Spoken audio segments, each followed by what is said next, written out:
দেখবেন যে মাননীয় প্রধানমন্ত্রী ৯টায় অফিসে আসে, আপনারা কিন্তু সচিবালয় এখন ৯টায় সব অফিসাররা এসে হাজির হয়।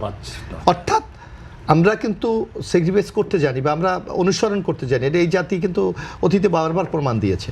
আর এখন আমি একটা কথা বলি, আপনি দেখেন এই আমাদের বিগত সরকারটা যখন আওয়ামী লীগ সরকার ছিল, আমরা নিশ্চয়ই আজম ভাই আমার সাথে স্বীকার করবেন, আমরা দেখেছিলাম তারা কিন্তু এই যে ঢাকাতে উৎসব করেছে, যা তারা 26,000 মেগাওয়াট বিদ্যুৎ উৎপাদন করেছে। অথচ আমাদের বিদ্যুৎ দরকার কিন্তু আপনার 1 সেকেন্ডের জন্য লোডশেডিং হবে না, 14,000 মেগাওয়াট হইলে হয়। তাহলে আমি হয় 26,000 মেগাওয়াট উৎপাদন করলাম, অর্থাৎ রেন্টাল কুইক রেন্টাল, আপনাকে চুরির দরজাটা আপনি ওপেন করে দিলেন।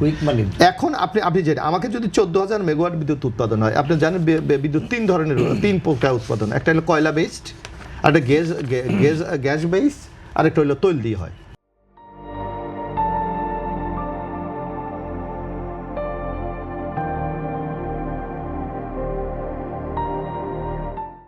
তা আমরা এখন আপাতত ক্রাইসিস যে আমরা তৈলটাকে যদি আমরা অ্যাভয়েড করতে পারি, তা আমার মানে 14,000 মেগাওয়াট আমাদের গ্যাস এবং আমরা কয়লা দিয়ে কিন্তু বাংলাদেশ উৎপাদন করা সম্ভব বলে আমার কাছে মনে হয়। সুতরাং বিশেষ করে জ্বালানির ক্ষেত্রে ক্রাইসিস হওয়ার কোনো সুযোগ নাই, যদি আমরা একটু সাশ্রয় হই। মাননীয় প্রধানমন্ত্রী যে পথটা আমাদেরকে দেখাচ্ছেন, আমরা যদি মিনিমাম যদি 200-300 মেগাওয়াট আমরা মানে 1000 মেগাওয়াটও যদি আমরা সাশ্রয় করতে পারি, তাহলে তো বিশাল ব্যাপার। সেক্ষেত্রে আপনার কাছে আমার আবার প্রশ্ন থাকবে যে আমাদের কালকের টকশোতে একজন জ্বালানি বিশেষজ্ঞ বলছে যে বাংলাদেশে যে বিদ্যুৎ উৎপাদন হচ্ছে সেটা চুরি হচ্ছে, বা ডাকাতি, উনি শব্দটা চুরি ইউজ করেনি, উনি ব্যবহার করেছিলেন ডাকাতি। ওদের বিদ্যুতের ভাষা হলো আপনার এটাকে বলে ওরা সিস্টেম লস। যাই হোক, উনি উনার ভাষায় বলেছেন, ডাকাতি বলেছেন। এখন নতুন সরকার সেই জায়গা থেকে আসলে আপনার কি মনে হয় এখন আমাদের সামনের দিকে একটা খারাপ সময় না বলে আমরা এটা বলতে পারি একটা সংকটময় সময় আসতে যাচ্ছে, এটা পুরো বিশ্বেরই আসতে যাচ্ছে, পুরো বিশ্বেরই একটা জ্বালানি সংকট আসবে, সে জায়গায় আসলে বাংলাদেশ সরকার, নতুন সরকারকে এই জিনিসগুলোকে তারা কন্ট্রোল করতে পারবে?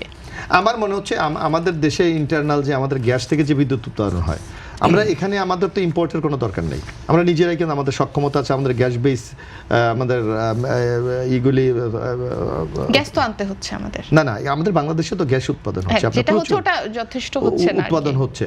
তারপর আপনি যদি আমরা যে কয়লা বেসটা যদি আমরা করতে পারি, যেমন আমি বলি আমি যে এলাকা থেকে এমপি নির্বাচিত, আমাদের ওখানে 2640 মেগাওয়াট বিদ্যুৎ উৎপাদন করা সক্ষম। ওই যে আপনার পায়রা যেটা করেছে আপনার পটুয়াখালীতে, আমরা মাত্র 1320 আমরা চালু করেছি, অথচ রেডি। শুধু আপনি কয়লা যদি আমরা ইম্পোর্ট করতে পারি, তাহলে আরও 1320 আমরা যোগ করতে পারি আমরা ন্যাশনাল গ্রিডে। সুতরাং সরকার এই জায়গাগুলি নতুনভাবে ভাবতে হবে।